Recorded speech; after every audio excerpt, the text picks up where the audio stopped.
a Dios, entonces tiene autoridad, porque la escribió el Rey de Reyes y Señor de Señores, ¿cierto? El creador de todas las cosas. Además es veraz y no se equivoca porque Dios no puede mentir, no puede equivocarse, ¿cierto? Y Él es su autor. ¿Y cómo se llama esta propiedad de que la Biblia no se equivoca? La inerrancia. Y que tiene dos caras, ¿cierto? Que la Biblia no se equivoca y por otra parte que dice la verdad en todo aquello a lo que se refiere, ¿cierto? Y después vemos que esta inspiración tuvo como resultado varios libros con diversos autores, ¿cierto? Vemos que hay aproximadamente 40 autores en la escritura, 66 libros. Y estos autores inmediatos, los que pusieron la mano en el papel, fueron humanos, ¿cierto? Pero la Biblia tiene un único y gran autor que es Dios, porque Él la inspiró, ¿cierto? Esa es la clave. Y bueno, el hecho de que Dios sea su autor nos explica que a pesar de que fue escrita en un rango de más o menos 1500 años, y a pesar de tener 40 autores que escribieron en distintas circunstancias, en distintos géneros literarios, ¿cierto? En distintos lugares geográficos incluso, tiene una sola línea conductora que es el reino de Dios en Jesucristo, el Evangelio, ¿cierto?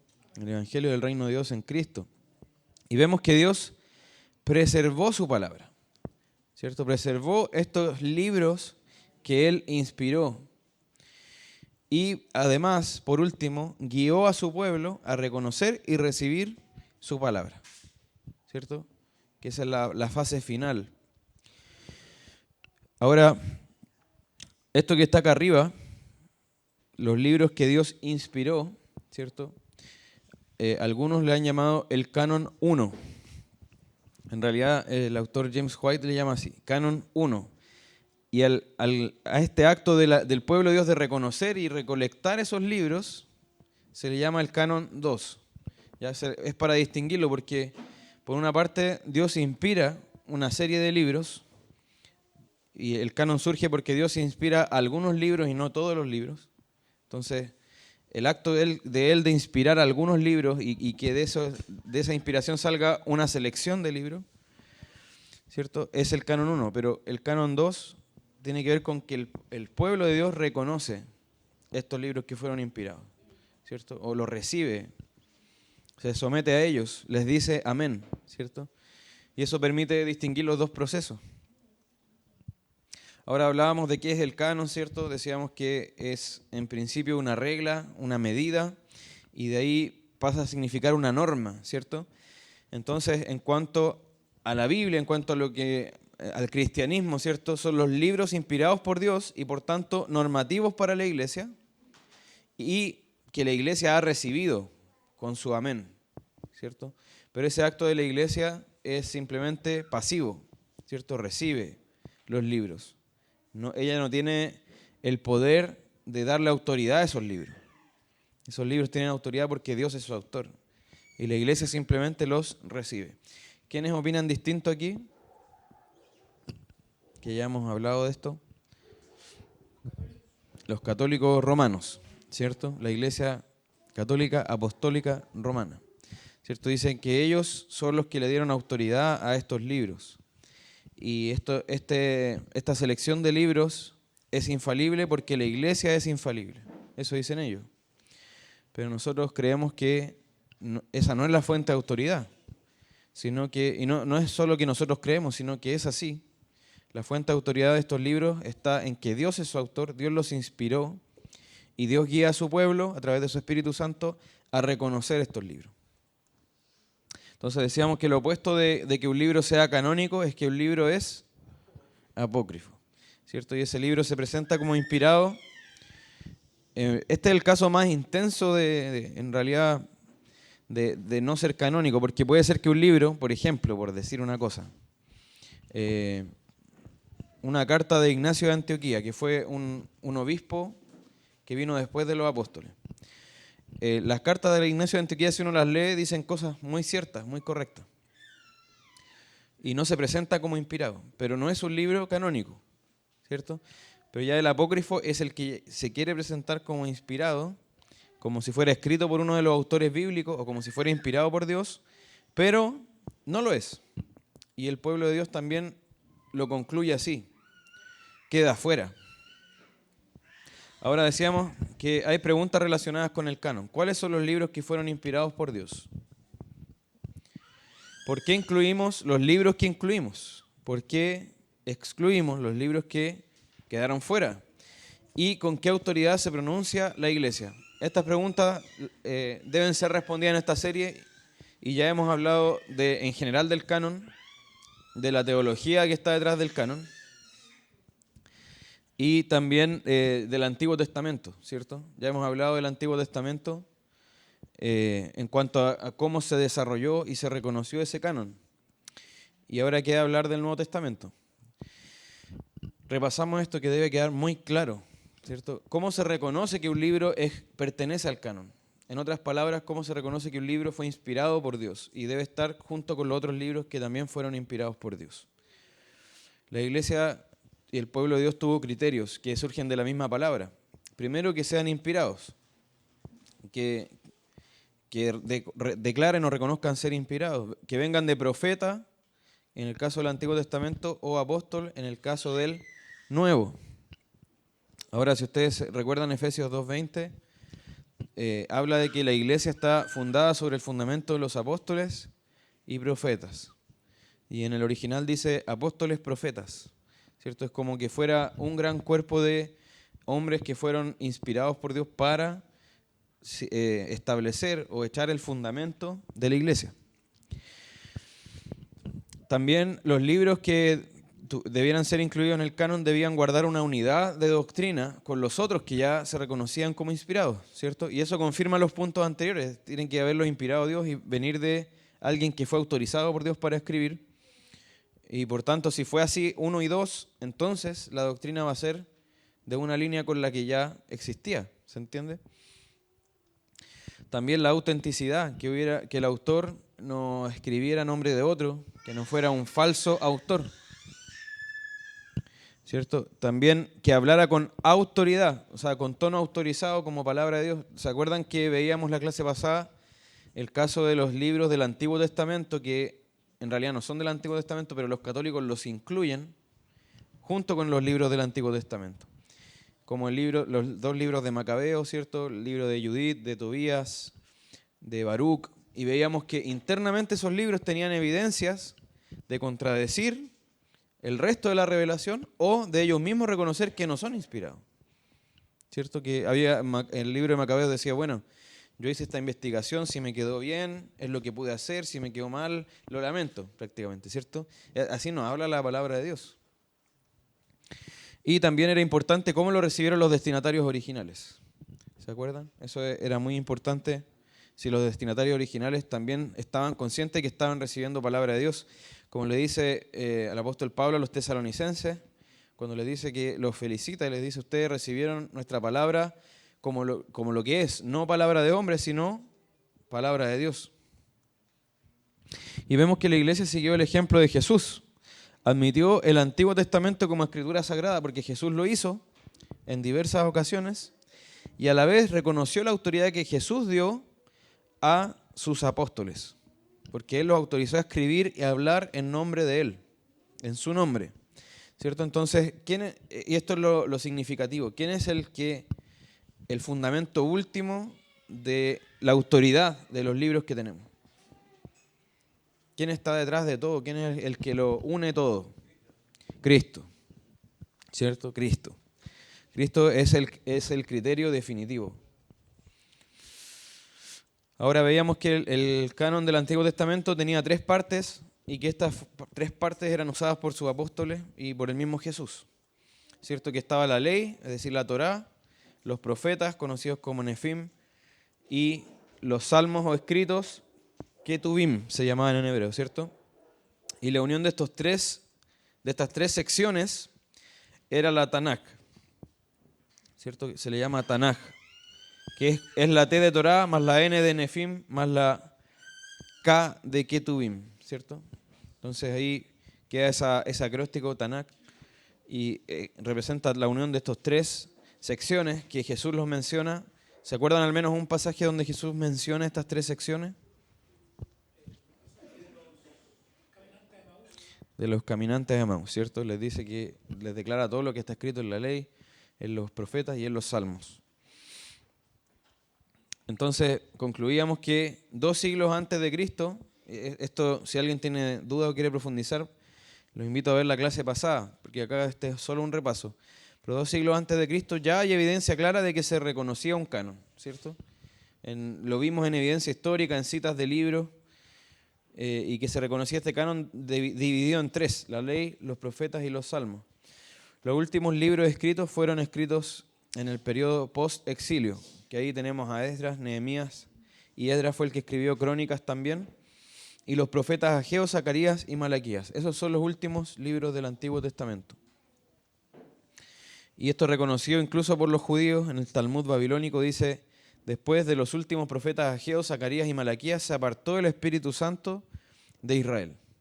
¿Cierto? Ellos mismos sabían que hubo un silencio y ese silencio se prolongó 400 años. Ellos no lo van a reconocer, ¿cierto? Pero hasta la aparición de Jesús hubo 400 años, o de Juan el Bautista. Entonces, este periodo entre Malaquías y Mateo, ¿cómo se conocía? ¿Y por qué se le llama así? La misma palabra lo dice. Porque está entre el Antiguo y el Nuevo Testamento, lo que nosotros conocemos como Antiguo y Nuevo Testamento. Y estaban los libros apócrifos, que si alguien quiere profundizar en esto, lo invito a ver la última clase, pero era muy importante porque son 7 libros más que la Iglesia Católica incluye en la Biblia y que nosotros no incluimos. Entonces no podemos estar ambos en lo correcto, o es palabra de Dios o no es palabra de Dios, ¿cierto? Y eran estos libros que están acá, esta lista, más algunos agregados a Esther y Daniel, pero la clase pasada nos dedicamos a explicar por qué estos libros no deben estar en el canon y que dan evidencia ellos mismos de que no son inspirados. Entonces, por evidencia histórica, interna de ellos mismos, y además lo que dice la Biblia, las verdades que ella dice, debemos rechazarlo. Ahora, es importante, hermanos, que tengamos en cuenta en esta clase que hay una diferencia entre el canon del Antiguo Testamento y el Nuevo en cómo se desarrolló. Porque si nosotros vemos el canon del Antiguo Testamento, fue un periodo mucho más extenso en el que se escribieron los libros. Más de 1000 años. Mucho más extenso. Pero fueron escritos en una región mucho más condensada. O sea, fueron escritos principalmente en la zona de Israel, ¿cierto? Israel y Judá. Algunos en esta parte, o sea, me refiero acá a Éxodo principalmente en Egipto. Perdón, porque este es un mapa que muestra la parte sur de Europa, un poco de Asia, ¿cierto? Esta parte es conocida como Asia Menor, y acá arriba es el norte de África, donde tenemos Egipto. ¿Ya? Entonces acá, claro, Éxodo, Números, Levítico, Deuteronomio, Génesis, en la zona de Israel la mayoría de los libros, y aquí está la zona de Babilonia, donde ahí fueron escritos los últimos libros, o ya cuando llegan al post-exilio, pero algunos fueron escritos allá, como Esther, por ejemplo. Entonces, tenemos una zona mucho más condensada, y de hecho la mayoría de los libros se concentra en la zona de Israel. En cambio, en el Nuevo Testamento tenemos algunos libros, o varios, escritos en la zona de Israel, o Judea, pero también vemos que varios son escritos a medida que los apóstoles hacen sus viajes misioneros, con los varones apostólicos, ¿cierto? Con aquellos que los acompañaban. Como dice Tertuliano, sus compañeros, ¿cierto? Sus compañeros. Entonces, varios de los libros del Nuevo Testamento no fueron escritos en la zona de Israel y Judea, o Judea, vamos a llamarlo así, Palestina, sino que fueron escritos en otros lugares, ¿cierto? Ya sea Europa, Asia Menor o África, y eso nos plantea un desafío, o le planteó a la iglesia primitiva un desafío, que era, tenemos que reunir los libros que han sido escritos. Tenemos que conocerlos, porque si lo escribió acá, por ejemplo, en la zona de Grecia o en la zona de Macedonia, alguien que estaba, por ejemplo, en Siria, no era cosa de que este hermano subiera el PDF a internet, ¿cierto? Tenía que transmitirse eso, copiarse, llevarse de manera autorizada, darse a conocer los libros que unos y otros tenían. ¿Se entiende? Entonces nos plantea un desafío mucho mayor. en cuanto a, o más que nada a la iglesia que siguió a los apóstoles, les plantea un desafío mucho mayor. Tenemos que reunir las enseñanzas que estos varones inspirados por Dios han impartido a través de los escritos y que en realidad es Dios mismo escribiendo a través de ellos, ¿cierto? Entonces, claro, si se fijan, es distinto al antiguo porque el antiguo fue escrito en un periodo casi de 1000 años, pero fue mucho más condensado. En cambio, el nuevo fue escrito en un periodo de 50 años, pero fue muy disperso. ¿Se entiende la diferencia y el desafío que plantea?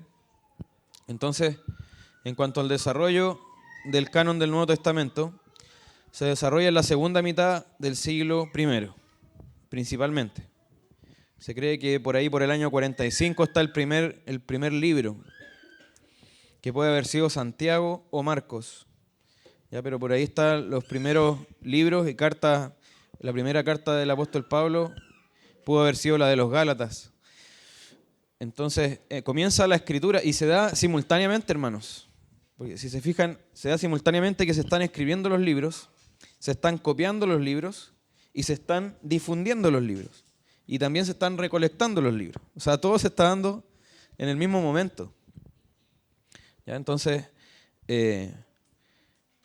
por ejemplo, vemos que en Antioquía, en la zona de Siria, tenían el Evangelio de Mateo. En Roma tenían el Evangelio de Marcos, que Marcos escribió según lo que le enseñaba Pedro, el apóstol Pedro. Y en Roma se nos da evidencia muy temprana de que ellos ya tenían varios libros del Nuevo Testamento, que ya habían recolectado varios.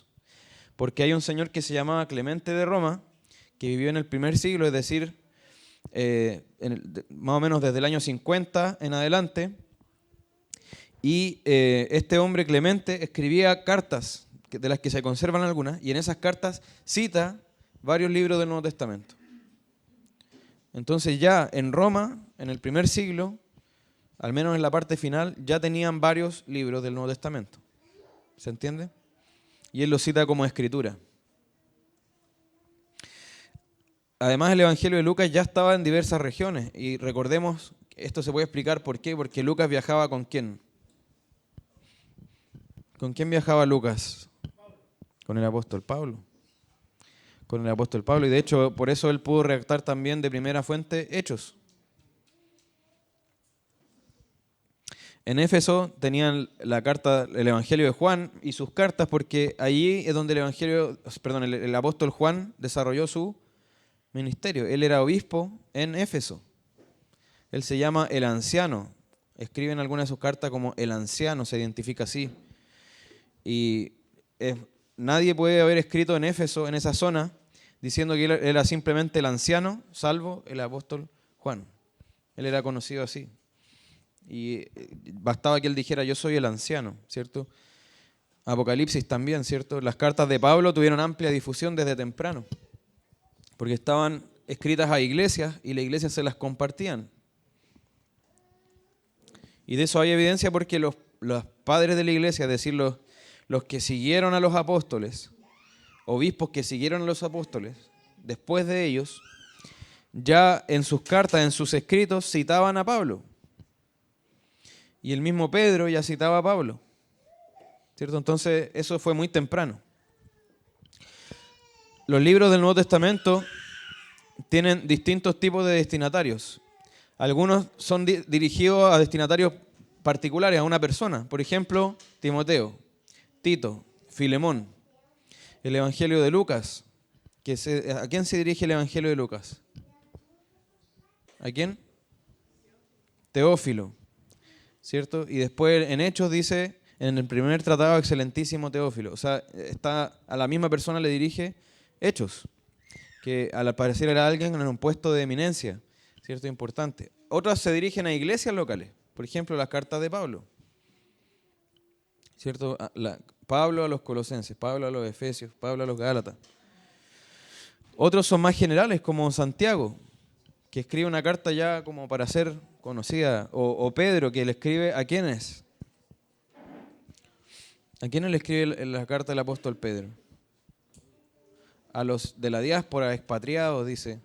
O sea, aquellos judíos que estaban siendo perseguidos y que iban por todo el imperio.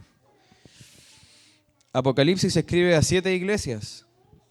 Pero además, si ustedes se fijan en cada carta a las 7 iglesias, dice, el que tiene oído, oiga lo que el Espíritu dice a las iglesias. Es decir, y está dirigida a quien pueda oír, quien pueda leer.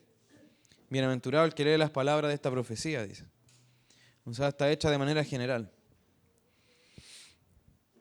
Y en el Nuevo Testamento vemos que se aprecia la circulación pública de los escritos. Tenemos varias evidencias de eso. Por ejemplo, Pablo instruye compartir sus cartas. Hermano Pablo, ¿me puedes ayudar con 1 Tesalonicenses 5:27? Hermano Juan, 1 Timoteo 4:13. Alexandra, Colosenses 4:16, por favor.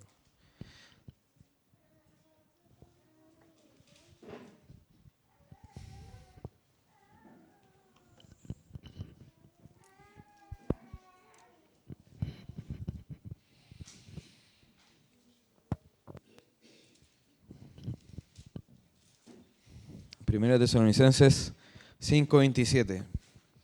Os encargo solemnemente por el Señor que se lea esta carta a todos los hermanos. Ya. La carta debía ser leída por toda la iglesia, pero también vemos, bueno, Alexandra nos va a leer el otro pasaje, pero el hermano Juan sigue con el 1 Timoteo 4:13. Entre tanto que voy, ocúpate en la lectura, la exhortación y la enseñanza. Amén. Y en otras versiones también habla de la escritura ahí, ¿cierto? Que sea la enseñanza de la escritura. Alexandra. Cuando esta carta haya sido leída entre vosotros, haced que también sea en la iglesia de los laodicenses y que la de la Odisea la leáis también vosotros. Ya, ahí vemos una evidencia muy importante porque las cartas estaban hechas para ser compartidas y difundidas entre las iglesias. Apocalipsis incluye una bendición, dice, bienaventurado el que lea las palabras de esta profecía, y las cartas a las 7 iglesias deben ser leídas por todas las demás.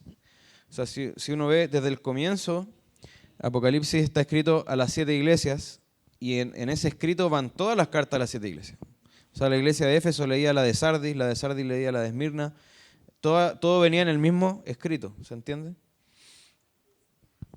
Además, el apóstol Pedro toma medidas para que su enseñanza perdure. Si uno ve 2 de Pedro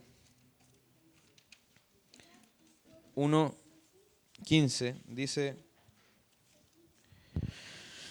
además yo procuraré con diligencia que en todo tiempo después de mi partida ustedes puedan recordar estas cosas. O sea, él va a tomar medidas para que su enseñanza quede de una manera perdurable para los hermanos que la estaban recibiendo. Pedro además tenía una colección de escritos de Pablo. Ustedes recordarán ya el pasaje que hemos leído bastante, que está en 2 de Pedro 3, cuando dice que en las cartas de Pablo, Pedro está escribiendo, en las cartas de Pablo hay cosas difíciles de entender, las cuales algunos indoctos e ignorantes tuercen, ¿cierto?, para su propia perdición, tal como lo hacen con la otra escritura, dice. Es decir, él está poniendo la carta del apóstol Pablo al mismo nivel que las otras escrituras. ¿Y qué significa además? Que él conocía los escritos de Pablo. Él conocía los escritos de Pablo. Y recordemos que el apóstol Pedro no murió muy avanzado el siglo I, él debe haber muerto por ahí por el 65, el año 65. Entonces ya estamos hablando que en ese tiempo ya existía una circulación de los escritos del Nuevo Testamento. Hermano Pablo. Así que en el mismo libro el mismo pasaje que leímos recién de 1 Tesalonicenses 5:27, ¿cierto? Dice que os encargo solemnemente que se lea ante todo esta carta. Si uno revisa el capítulo 2, versículo 13 de la misma carta de Tesalonicenses, Pablo dice: por esto también nosotros sin cesar damos gracias a Dios de que cuando recibisteis la palabra de Dios que oísteis de nosotros, la aceptasteis no como la palabra de hombre, sino como lo que realmente es la palabra de Dios. Amén. Entonces ahí vemos también esa conexión de que ellos reconocían, ¿cierto?, esta carta como inspirada y dada por Dios mismo. Amén. Ahí tenemos testimonio de los destinatarios originales también. O sea, por una parte Pablo, el apóstol Pablo, estaba consciente de que él estaba escribiendo, ¿qué cosa? Palabra de Dios. Y segundo, los destinatarios de esa enseñanza estaban conscientes y convencidos también de que estaban recibiendo palabra de Dios. Y ahí vemos en ese versículo condensado el canon 1 y el canon 2. ¿Se entiende? O sea, que Dios inspira a ciertos autores para que escriban ciertos libros y además guía a su pueblo a reconocer esos libros. ¿Se entiende? Y también el apóstol Pablo cita a Lucas como escritura. Primera de Timoteo 5:18 dice, porque la escritura dice, no pondrás bozal al buey que trilla y el obrero es digno de su salario. Esa parte de no pondrás bozal al buey que trilla está en Deuteronomio 25:4. Pero la otra parte, el obrero es digno de su salario, está en el Evangelio de Lucas. Y Pablo dice, la escritura dice. ¿Se entiende? Y cita esos dos pasajes. Entonces ya reconoce a Lucas como escritura. Ahora, en cuanto al reconocimiento del canon, la generación posterior a los apóstoles reconoce la autoridad de sus escritos. Acá se habla de se le ha llamado los padres de la iglesia. ¿A qué se refiere eso? Más allá de que el título sea bueno, sea malo, o sea apropiado o inapropiado, se refiere a los que siguieron a los apóstoles, a los obispos ancianos que en los siglos posteriores, ¿cierto? En el siglo segundo, tercero, cuarto, fueron los que finalmente de alguna manera aplicaron las enseñanzas de los apóstoles en la iglesia o tuvieron que lidiar con los escritos de los apóstoles e ir delineando también o reconociendo la doctrina enseñada en ellos. Entonces tenemos que Ignacio de Antioquía, quizá algunos de ustedes lo conocen, y acá van a salir mencionados varios nombres, hermanos. Y perdón si suenan desconocidos, pero es bueno que los conozcamos. Y voy a hacer aquí un pequeño paréntesis, porque la iglesia evangélica se caracteriza por tener muy poco aprecio a la historia de la iglesia. Incluso podríamos decir que en cierta medida miedo, o al menos una indiferencia total a la historia de la iglesia. Porque se piensa que es algo más de los católicos, y cuando se habla de estos hermanos, se piensa que eran de la iglesia católica romana como la vemos hoy. Pero no es así. Si uno lee los escritos de ellos, se va a encontrar con doctrinas que nosotros creemos. Y no puede ser de otra manera, porque las verdades que nosotros creemos deben poder llegar hasta los apóstoles. Y si son absolutamente nuevas, entonces están bajo sospecha. Pero nosotros en ellos encontramos lo que creemos. Entonces hay que leerlos sin miedo, hay que explorar lo que el Señor hizo en los siglos siguientes a cuando sus apóstoles murieron. Entonces Ignacio de Antioquía era discípulo del apóstol Juan. O sea, fue un obispo que siguió al apóstol Juan donde él ejercía su ministerio. Y él ya se reconoce como alguien bajo los apóstoles o bajo los escritos de los apóstoles. Él ya no está escribiendo como si fuera el apóstol Juan. Él se pone bajo el apóstol Juan y el resto de los apóstoles. Y él escribió 7 cartas, que están si ustedes las buscan en internet, están esas cartas, traducidas incluso. Pero en ellas ya cita escritos del Nuevo Testamento como escritura y él se pone debajo de ellos. Clemente de Roma es otro padre de la iglesia, ¿cierto? Que estaba en la ciudad de Roma, como dice su nombre, y que estaba en el primer siglo.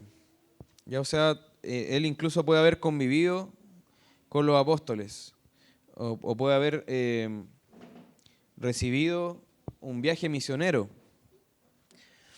Pero él era obispo en esa iglesia y cita palabras de Mateo como escritura, y no solo de Mateo, también de Corintios.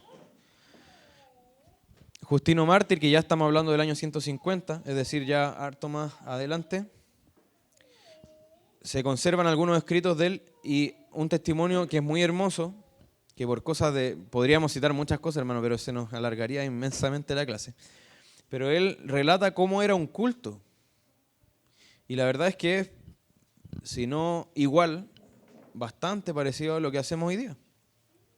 Hablaba de que se cantan algunos salmos, himnos, se leen algunas palabras de los apóstoles y profetas, se predica esa palabra, se ofrenda para los necesitados y el sostenimiento de la iglesia, y se exhorta, ¿cierto?, a las buenas obras. Y eso era un culto en ese tiempo, pero él relata que eran leídos los evangelios. Estamos hablando del año 150. De los libros que alcanzaron más rápida difusión y reconocimiento fueron los 4 evangelios. ¿Ya? Eso fueron, incluso se transmitían en un cuerpo único, como si fueran un solo libro, los 4. Ya se iban transmitiendo. Entonces, esos libros alcanzaron rapidísima difusión. Y en el año 150 ya eran leídos en los cultos. Y yo les pido, hermanos, que se vayan fijando en una cosa. Ignacio de Antioquía, esa zona era de Siria. ¿Ya? Clemente de Roma, que está en Italia. Justino Mártir, también de Siria. Me refiero a que estoy hablando de gente de distintas épocas, pero también de distintos lugares. ¿Ya? Y les pido que se fijen en eso. Ireneo de Lyon. ¿Lyon dónde está? En Francia. Año 180. Él ya hablaba de los 4 evangelios, de las cartas de Pablo, de Primera de Pedro, de Primera y Segunda de Juan y de Apocalipsis. Fíjense, año 180, en Lyon, en Francia. Lejísimos de Israel. Lejísimos de Siria. Pero él ya reconoce estos libros que podríamos decir que ya se reconoce la base del Nuevo Testamento. Los libros más difundidos fueron estos. Los 4 evangelios, las cartas de Pablo, la primera carta de Pedro, la primera y segunda carta de Juan y Apocalipsis. Tertuliano, año 200, Cartago. Cartago está en África, hermanos. En África. También reconoce los mismos libros de Ireneo y además habla de Hechos y de Judas. Año 200. Estamos hablando en un tiempo, hermano, donde no existía internet, ni la imprenta, ni los vehículos motorizados, que tenía que esto llevarse a caballo, no sé, en un burro, en rollos de cuero, en papiro, ¿cierto? Que tenían que ser copiados, alguien tenía que copiar, imagínense, no existía la fotocopia, teníamos que copiar los 4 evangelios a mano. Y no bastaba con hacer una copia, tenía que aprovechar de llevar varias, ¿cierto? Y el papiro no era barato, el cuero no era barato, la tinta no era barata. Entonces estamos hablando de que aún así, con todas esas limitaciones y limitaciones de idioma, porque no todos hablaban el mismo idioma, tenemos una difusión absolutamente masiva del Nuevo Testamento. Y por regiones, como imagínense, bueno, ya es muy tarde, o sea, muy atrás para volver al mapa, pero estamos hablando de África, de Francia, de Roma, ¿cierto? De Siria, distintos lugares. Hermano Pablo. Sí, igual ahí podemos incluir también a Bernabé. Bernabé también tuvo una epístola, pero es sumamente importante lo que usted dice en el sentido de que todos ellos reconocían que lo que escribían no era autoritativo como lo de los apóstoles. Y hay gente que se confunde, pero Bernabé sale nombrado como apóstol en Hechos 14:14, pero no es lo mismo que nosotros no hacemos referencia a los apóstoles como Pablo, Juan, sino que era un enviado por la iglesia, nada más. Y es interesante ver en Tertuliano que él ya estaba defendiendo el tema del canon en esa época por los montanistas. Montano se creía un profeta de igual nivel que los profetas que vemos en la Biblia, y lo que él decía supuestamente era profecía y se añadía a la escritura. Entonces había una premura, ¿cierto?, de poder reconocer los libros del canon de la Biblia, y lo que tenemos que ver nosotros como creyentes es que es un proceso natural de que la iglesia reconoce las escrituras, y a veces nos confundimos un poco pensando que hubo un concilio, ¿cierto?, que hubo ciertas personas que lo reconocieron, pero fue la iglesia, el cuerpo de Cristo reconociendo la palabra y de alguna forma haciendo eco a lo que el Señor le dijo a sus apóstoles, que Él le iba a enseñar la verdad y que lo iba a guiar a la verdad. Amén. Amén. Y debemos tener en cuenta eso, que junto con los escritos de los apóstoles van escribiendo hermanos cristianos de la iglesia, pero ya con otro nivel, ¿cierto? Bajo los apóstoles. Pero son enseñanzas sanas igual, y que es bueno conocerlas. Pero a la vez van surgiendo las herejías y falsedades, que ya desde la misma, o sea, uno lo puede ver en las cartas de los apóstoles. Ahí ya había falsos maestros. Entonces, después obviamente se va multiplicando. Y también escribían algunos en nombre de. Pero la iglesia, vamos a ver en esta clase y en lo que hemos visto hacia atrás, la iglesia fue absolutamente estricta en cómo escogió, cómo reconoció, mejor dicho, los libros inspirados. En ninguna manera podemos apreciar lo que se habla en el Código Da Vinci o en lo que se dice la gente hoy día, ¿no? Es que esos libros, como decías tú, es como que hubiera una sala oscura y con neblina, ¿cierto? Y adentro hay unas personas, unos monjes decidiendo qué libros van a dejar y cuáles dejan fuera. Y fueron súper arbitrarios en su decisión. No fue así. Fue un proceso universal, vamos a ver. Y ya estamos terminando en realidad. Pero fue un proceso que involucró toda la región donde fue evangelizado. Y cómo la iglesia iba reconociendo eso de manera incluso no coordinada, pero sí bastante unánime. Entonces, la mayor parte del Nuevo Testamento ya era reconocido como escritura en la generación posterior a los apóstoles. Eso nos dice esto. O sea, para el año 200, la generación posterior a los apóstoles, incluso diríamos para el 180, ya la mayor parte del Nuevo Testamento estaba reconocido como escritura. Y tenemos el testimonio del 180, pero de alguien de Francia. O sea, estamos hablando de muy, muy lejos. Y la demora en reconocer algunos libros como el de Santiago, Hebreos y Tercera de Juan se explica por problemas de comunicación. O sea, porque esos libros tenían que ser difundidos y fueron bastante locales en su momento. ¿Ya? Entonces, esto se prueba porque hay versiones muy tempranas de la Biblia que tratan de reunir todos los libros. Hay una versión en latín y una versión en sirio. Ya, la versión en latín representaba el lado occidente del Imperio Romano y la versión en sirio representaba el lado oriente del Imperio Romano. Entonces, la versión latina no incluía libros que estaban más en el oriente. Y la versión siria no incluía libros que estaban más en el occidente. ¿Se entiende? O sea, eran problemas de que se tenía que difundir, se tenía que transmitir y compartir el libro. Y que ya era bastante reconocido en uno de los lados. ¿Se entiende? Pero el otro no lo conocía tanto. Hay algunos casos problemáticos, discutidos por algunos hebreos por su anonimato. Porque algunos decían que algunas sectas se basaban en hebreos para algunas doctrinas suyas. Santiago, también algunos pedían más claridad sobre su autor. Y había una aparente contradicción con el apóstol Pablo cuando habla de la justificación por las obras, ¿cierto? Y todos estos casos se aclararon finalmente.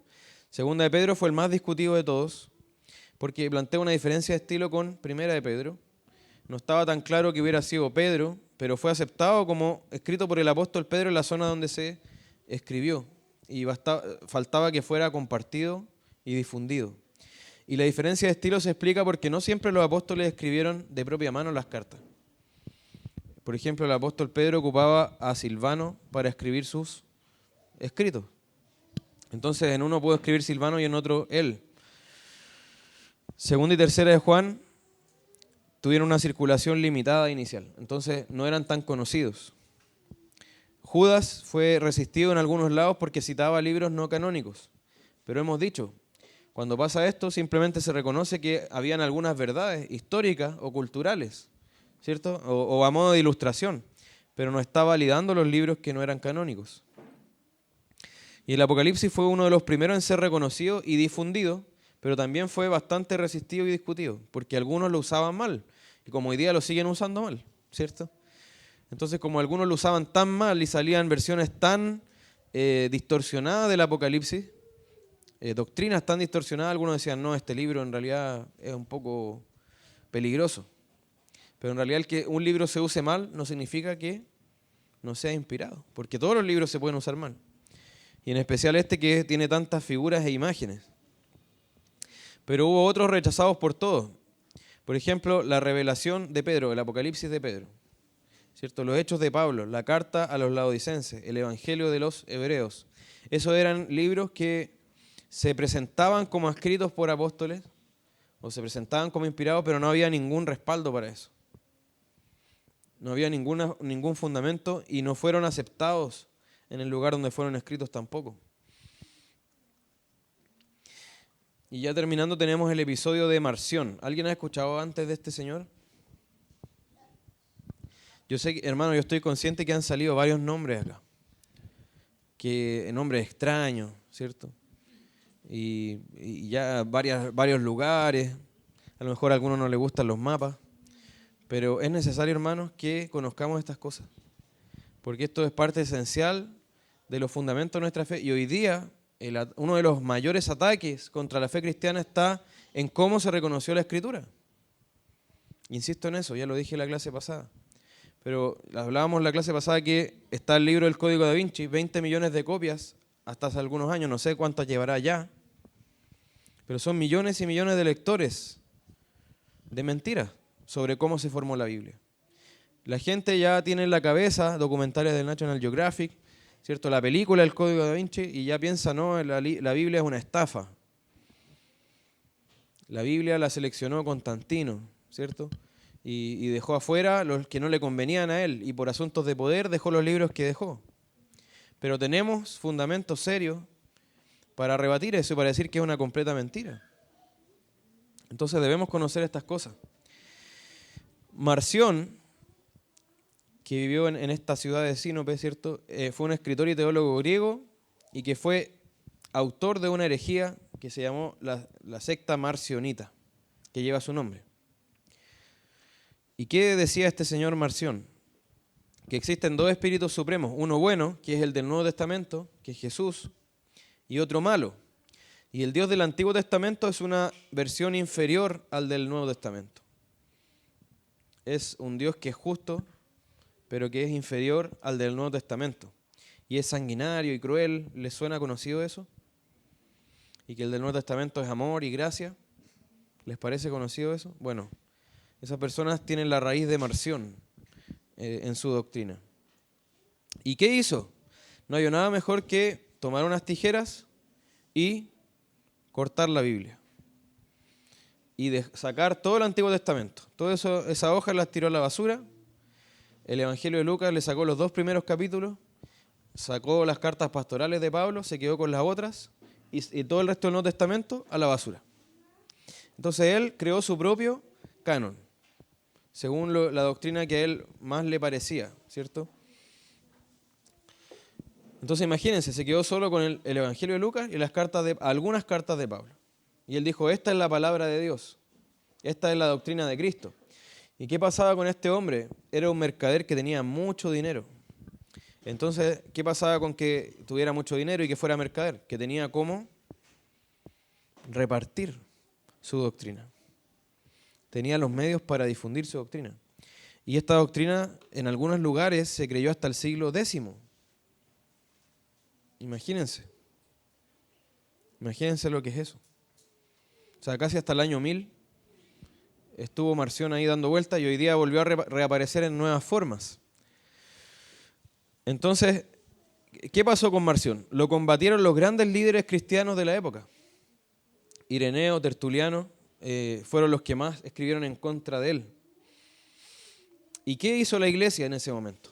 Le dijo, no, Marción, tú estás equivocado y eres un falso. Tú dices que esos son los libros. No, estos son los libros.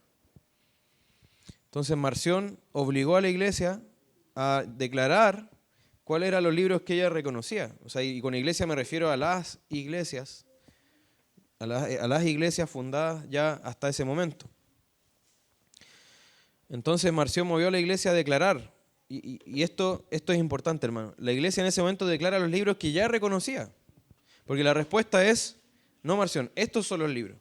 Y eso solo es posible si ya los reconocía antes. ¿Se entiende?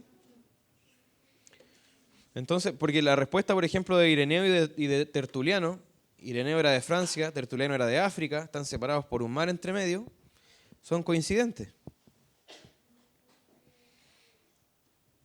Entonces hubo un intenso debate en la iglesia primitiva. Y acá hay algo súper importante, hermanos, que le pega en la boca al Código Da Vinci y le tapa la boca completamente. Se descubrió un documento del año 170 que se llama Canon Muratori, porque el que lo descubrió tenía apellido Muratori, era italiano. ¿Ya? Y ese documento del año 170 tenía la respuesta a Marción, con los libros reconocidos como inspirados. Tenía una lista de libros del Nuevo Testamento. ¿Ya? Entonces, ahí el Código Da Vinci ya queda sin ningún fundamento. Entonces no fue Constantino en el año 325 el que determinó los libros del Nuevo Testamento, por un acto arbitrario. Imagínense, 325. Ya mucho antes se reconocían los libros del Nuevo Testamento como inspirados. Y circulaban y se reconocían como escritura. Entonces ahí tenemos Marción desplegando su canon y el canon Muratori del año 170, que contiene casi todos los libros del Nuevo Testamento. Y faltaban algunos que eran los que quedaba por difundir.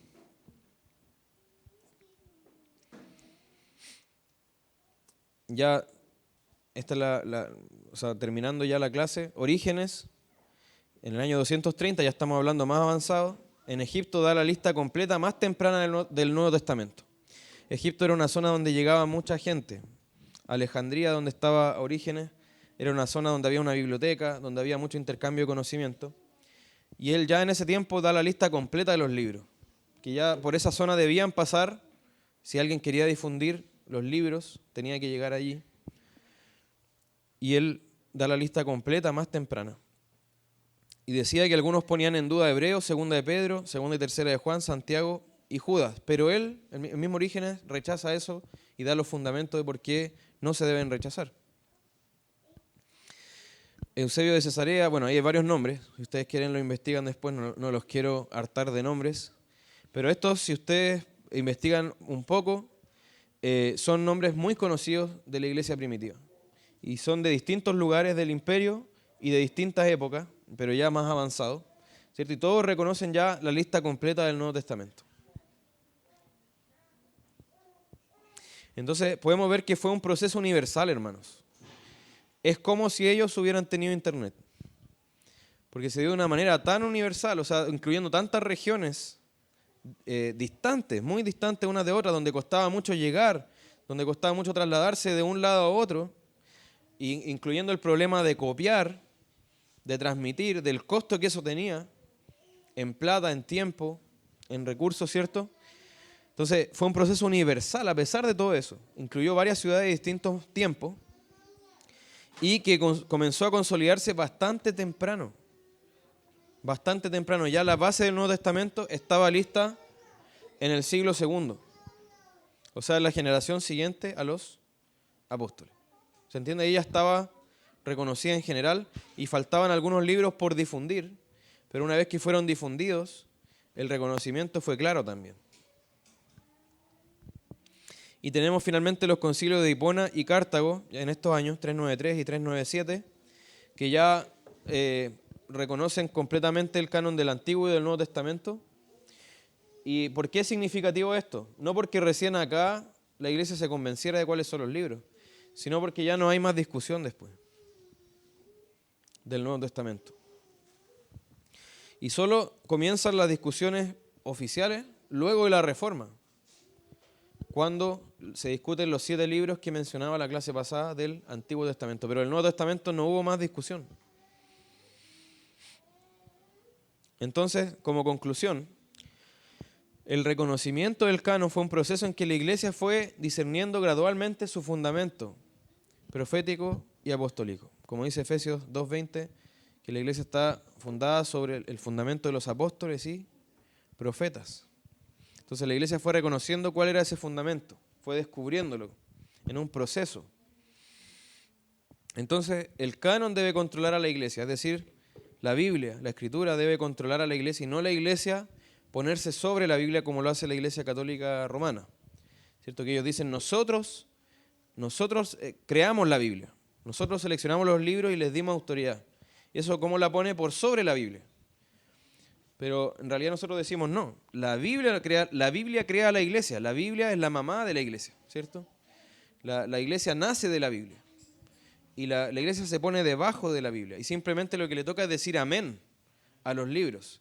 Y el Señor, podemos ver que fue así, guió a su pueblo a reconocer esos libros en este proceso que fue tan universal y de una manera que se produjo tan inmediata para el tiempo en que se dio. Y es una norma cerrada y única. Los mismos escritores del Nuevo Testamento hablan ya de que están revelando lo que corresponde al fin de los tiempos, con la venida de Cristo, ¿cierto? Entonces la iglesia confesó que los libros eran inspirados, pero no les confirió autoridad. Y vemos algo súper importante, hermanos. el Señor nos dio un índice después de que murió el último apóstol, el apóstol Juan.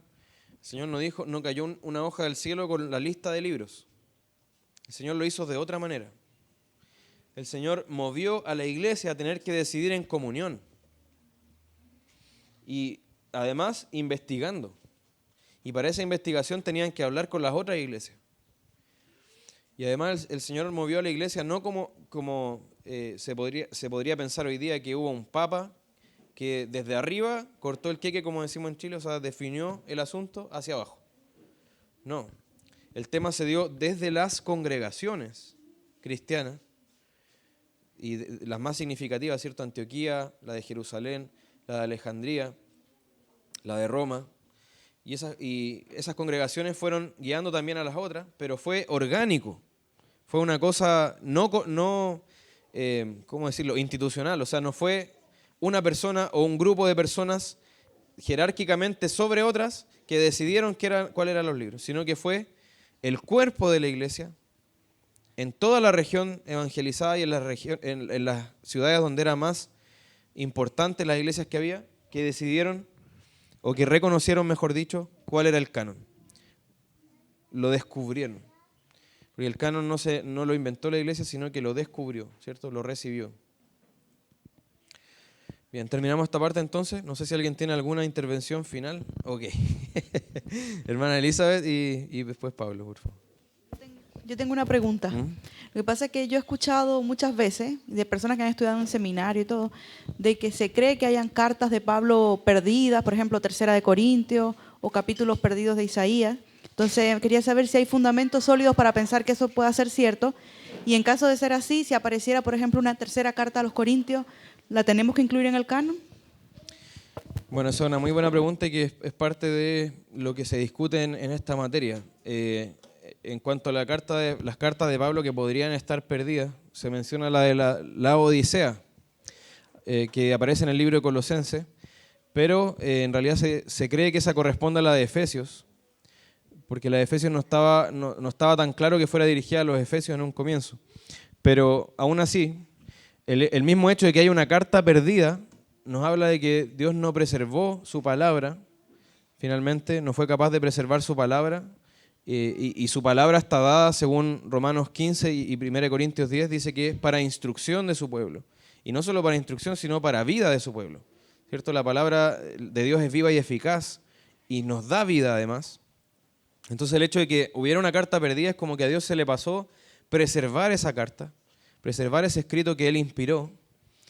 Y vemos que eso no se aviene ni con lo que ya conocemos del Señor, ni con el carácter que se revela en la Escritura del Señor, ni con el propósito con el que Él reveló e inspiró la Escritura. Entonces es inaceptable el hecho de que haya una carta perdida. Y por lo demás, tampoco vemos que se condice con el proceso histórico. En donde el proceso histórico vemos que las cartas fueron recibidas y las cartas no se escondían, sino que inmediatamente se copiaban y transmitían, porque eran cartas que tenían autoridad de Dios, y además estaban delineando la doctrina de la iglesia, o sea, estaban estableciendo el fundamento de la iglesia. Entonces el hecho de una carta escondida en realidad no tiene ningún sentido y solo sería verdadero si nosotros no creemos que Dios inspiró la Escritura y si nosotros creemos que tampoco Dios es capaz de preservar su palabra. No sé si responde la pregunta. Sí, bueno, primero animar a los hermanos a poder investigar este tema porque primero es fascinante y yo sé que es complejo, los nombres y todo eso, pero tenemos que saberlo, hermanos. Y importante notar las fechas, porque ese documento de Muratori, es sumamente relevante porque es 170, ¿cierto?, después de Cristo, y el Código Da Vinci, ¿cierto?, Salfate, que es muy famoso por promover ese tipo de doctrina. El Dr. File. Toda esa gente colocan a Constantino, ¿cierto?, como alguien que promueve este tema de que, ¿cierto?, es prácticamente la conspiración del cristianismo, ¿cierto?, pero Constantino es posterior, mucho posterior, casi 100 años después. Entonces, no hay... 200 incluso. Claro. Y no hemos visto otros documentos como los de John Ryland, que son sumamente relevantes también, pero que hay evidencia concreta y que no deberíamos dudar respecto a este tema y que nosotros cuando discutamos o conversemos con gente que desconoce este tema tengamos argumentos sólidos y que los invitemos a que ellos se hagan la pregunta también de cómo pueden explicar la unidad de la Biblia. ¿Cómo es posible que ellos respondan a esa pregunta? Porque es increíble ver la unidad de la Biblia y ver un solo hilo conductor que es el Evangelio y que nos metamos en este tema de lleno y podamos ver la belleza de esto y el tremendo regalo del Señor para nosotros. Amén. Bueno, la próxima clase es una clase práctica donde vamos a recordar lo que hemos visto en esta parte del canon y después vamos a hablar de la transmisión. Y ahí ya nos estamos acercando a lo que tenemos aquí en nuestras manos, ¿cierto? Se me cayó un lápiz. Entonces, la transmisión nos vamos a concentrar en cómo fueron copiados, cómo se produjo el proceso de difusión, qué antecedentes tenemos de eso y cómo queda absolutamente refutada todas las mentiras que se dicen hoy sobre esto. ¿Ya? Todas las mentiras que hablan de una Biblia que fue editada por los monjes, ¿cierto? En la Edad Media, que ellos escribieron lo que quisieron y todas esas tonteras que dice la gente que no sabe realmente cómo se produjo este proceso. Y el Señor se ha preocupado además con descubrimientos recientes incluso de demostrar la verdad de lo que creemos a través de muchos descubrimientos. Entonces, los invito a que podamos seguir por la misma hora y el mismo canal, ¿cierto? La serie que estamos viendo. Vamos a orar entonces para terminar. Amado Señor, gracias por tu palabra y gracias porque sin nosotros merecerlo, Señor, tú has sido claro y tú has dejado también evidencias y fundamentos para lo que creemos, Señor. Gracias, Padre, porque tu verdad ha sido preservada. Tú quisiste que fuera guardada, Señor, y que llegara hasta el último del mundo y también hasta esta altura del tiempo que llevamos, Señor, viviendo. Hasta este año 2017, Señor. Podemos contar con estos escritos que tú inspiraste para que tu iglesia tuviera vida por ellos, Señor. Gracias, Padre, por tu fidelidad, por tu misericordia y permítenos, Señor, estar sujetos a la verdad que tú has entregado y ser obedientes y ser fieles a la voluntad que tú has dejado en tu Escritura, Señor. Te lo rogamos en Cristo Jesús. Amén.